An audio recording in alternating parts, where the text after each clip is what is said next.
Le 7 octobre 1939, la France se trouve dans une période de préparation intense alors que la guerre contre l'Allemagne se profile. Après la chute de la Pologne, l'armée allemande semble se repositionner, et l'attente d'une offensive sur le front occidental pèse sur la France et le Royaume-Uni.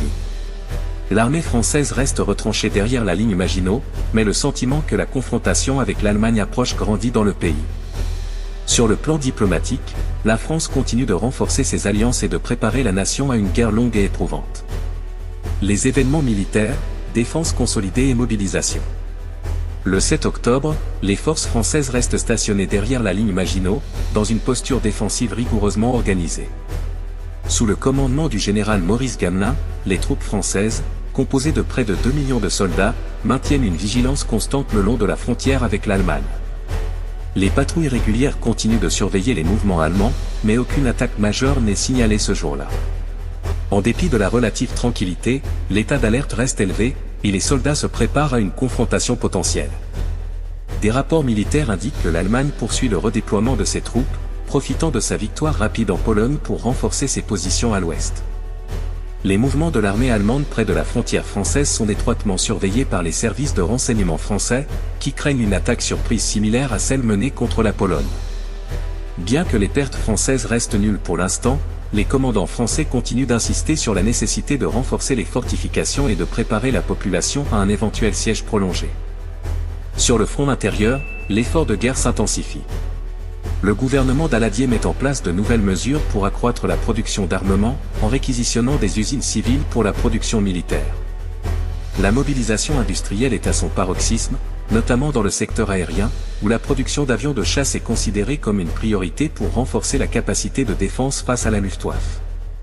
De nouveaux équipements militaires sont distribués aux troupes stationnées près de la frontière, tandis que les entraînements se poursuivent pour maintenir le moral et la préparation des soldats. Diplomatie et géopolitique, renforcer les alliances. Le 7 octobre, la diplomatie française continue de jouer un rôle essentiel dans la préparation de la guerre. Les discussions entre Paris et Londres se multiplient, visant à coordonner les efforts militaires et à s'assurer que les deux pays sont prêts à réagir rapidement en cas d'attaque allemande. Le Premier ministre Édouard Daladier et son homologue britannique Neville Chamberlain échangent sur les plans de défense conjoints et l'envoi de renforts en cas de besoin. La collaboration entre la France et le Royaume-Uni est considérée comme cruciale pour résister à l'expansion nazie. En parallèle, les relations avec les États-Unis continuent de se développer, bien que Washington reste officiellement neutre. Le programme Cash and Carry permet à la France de continuer à acheter des armes et du matériel militaire américain, une aide vitale pour renforcer les capacités de défense du pays. Daladier espère que le soutien indirect des États-Unis se poursuivra, notamment si la guerre s'étend et que les ressources françaises commencent à s'épuiser.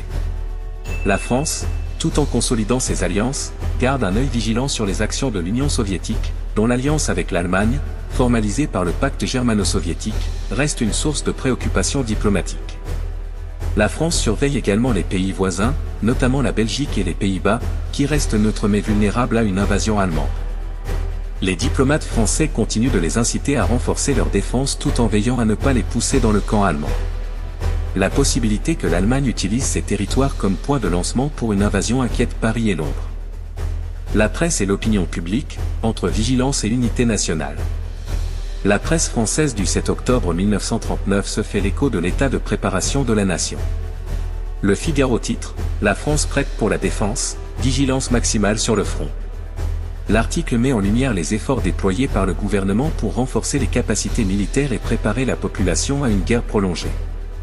Il insiste également sur la solidité des défenses françaises et la nécessité pour le pays de rester uni face à la menace nazie. Le Matin publie un article intitulé « L'industrie au service de la guerre, la France s'organise pour résister », soulignant les initiatives prises pour mobiliser l'économie de guerre.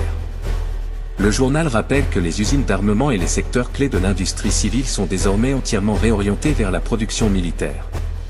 Le public est encouragé à soutenir cet effort et à faire preuve de résilience face aux défis à venir.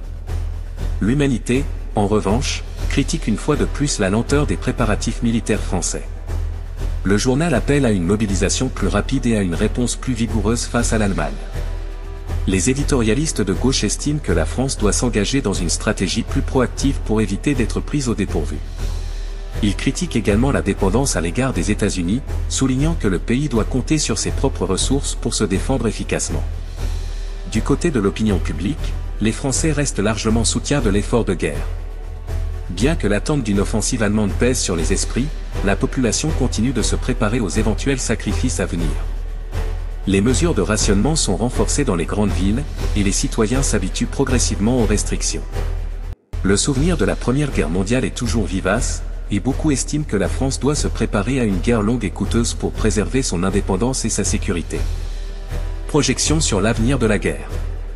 La journée du 7 octobre 1939 confirme que la France se prépare à une confrontation imminente avec l'Allemagne. Alors que la ligne Maginot reste le principal atout défensif du pays, la stratégie adoptée par le général Gamelin continue de faire l'objet de débats. Les prochaines semaines seront cruciales pour déterminer si la France peut maintenir une posture défensive tout en renforçant ses alliances et ses capacités militaires. L'opinion publique française reste unie, mais l'attente d'une action allemande crée une tension palpable. La guerre, bien que relativement calme pour l'instant sur le front occidental, est loin d'être terminée. Les préparatifs pour un conflit prolongé se poursuivent, et la France devra compter sur la résilience de son peuple et la solidité de ses alliances pour résister à l'assaut à venir.